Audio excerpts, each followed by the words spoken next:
करने का काम वफा है, वफा करनी चाहिए। बस जहाँ भी रहे वफा के साथ रहे, चिमटा रहे। कुत्ते को देखा है, उसकी सिफ़ात इमाम गज़ाली ने एक जगह गिनवाई है, उसमें लिखा है कि निहायत वफ़ादार जानवर है। घोड़े को आपने देखा, घोड़ा सुल्तान सलाहुद्दीन अय्यूबी का मर गया, खाना नहीं खाया सुल्तान के बाद। बहुत ऐसी मिसालें मिलेंगी। अब बावफा इंसान नहीं रहे, दावे करते हैं और हैरत होती है कि इसकी ये मोहब्बत कैसी है।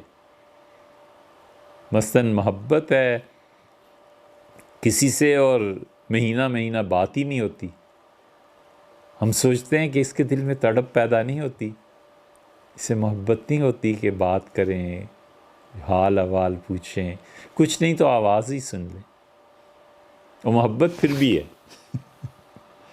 ये बातें पता नहीं हमारी समझ में आती नहीं।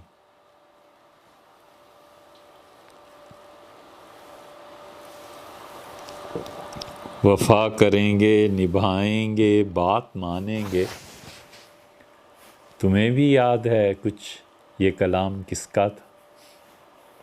दाग की गज़ल है, कमाल की गज़ल।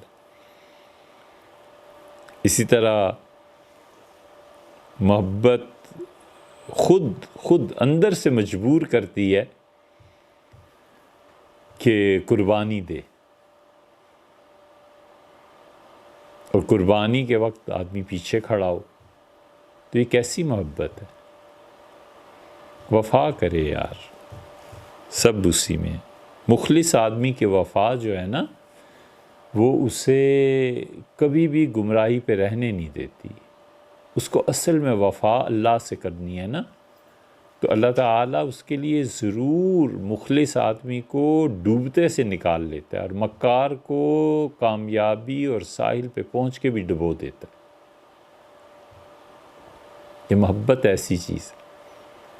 कुछ लोगों पे अल्लाह की मोहब्बत का गलबा होता है, कुछ लोगों पे हुज़ूर सल्लल्लाहु अलैहि वसल्लम की मोहब्बत का गलबा होता है, कुछ पे इल्म का गलबा होता है, लेकिन कहीं ना कहीं वफा का सबूत भी देना कि मैं इसके साथ हूँ।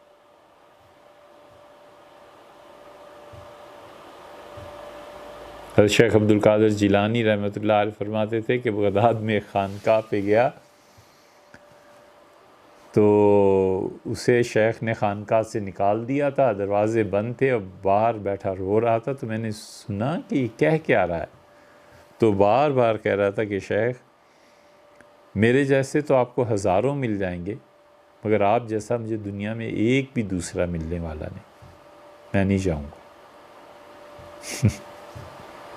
ऐसे ही है, वफा करे, अल्लाह से वफा है, उसके अहकामात से वफा है, अपने घर में अपने बच्चों से, बीवी से वफा करे।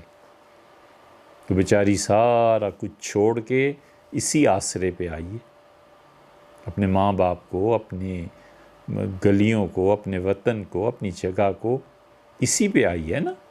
उससे वफा ना हो तो फिर क्या हो? बच्चे हैं, उनसे वफा है, उनकी तालीम, उनकी फ़िक्र, उनकी तरबियत। मोहब्बतें वक्त मांगती हैं, मोहब्बतें कुर्बानी मांगती हैं, मोहब्बतें तफव्वुक तरजीहात मांगती हैं कि सबसे ज़्यादा तरजीह इस चीज़ को देनी है। ये वफा ही है ना। मोहब्बत लालच को ख़त्म करती है। हमारे दौर में तो वो लोग रहे नहीं शायद, यानी पुश्तीनी मुलाजिम होते थे। इसके दादा भी हमारे यहाँ रहते थे, फिर इसके वालिद की सारी ज़िंदगी गुजरी, फिर अब देखो इसको, ये हमारा नौकर है, इसका खाने का क्या होगा, इसकी हॉस्पिटलाइजेशन का क्या होगा। ये इतने पुश्त से हमारे ख़ानदान का नौकर चला आता है। अब वो चीज़ ही नहीं रही शायद। तो वो जो नस्ल दर नस्ल वफा होती थी ना, उसकी बजाय ये हो गया कि अच्छा मुझे यहाँ पे 200 रुपये ज़्यादा मिल रहे हैं, यहाँ चला जाता हूँ, यहाँ साल में $1000 ज़्यादा मिलेंगे, छोड़ो यार। हालांकि वो कंपनी कितना ही ख्याल करती हो और आदमी उससे कह भी सकता हो मोहब्बत की वजह से कि ऑफ़र आती है लेकिन मैं आपकी वजह से नहीं, आप मेरी तनख्वाह का इजाफ़ा करें, आप मेरे साथ कुछ ठीक बात करें, ये देखें ना क्या हो रहा है। ये सब मोहब्बत में गिले शिकवे होते हैं, लेकिन कोई किसी को नहीं पूछता। ठक से इस्तीफ़ा मेज़ पे आ गया। ये जिनकी भी आदत है और जिन्होंने भी सीखी है, ये वफ़ा तो नहीं ना, ये मोहब्बतें तो नहीं ना। मोहब्बतें इसके बरअक्स होती हैं।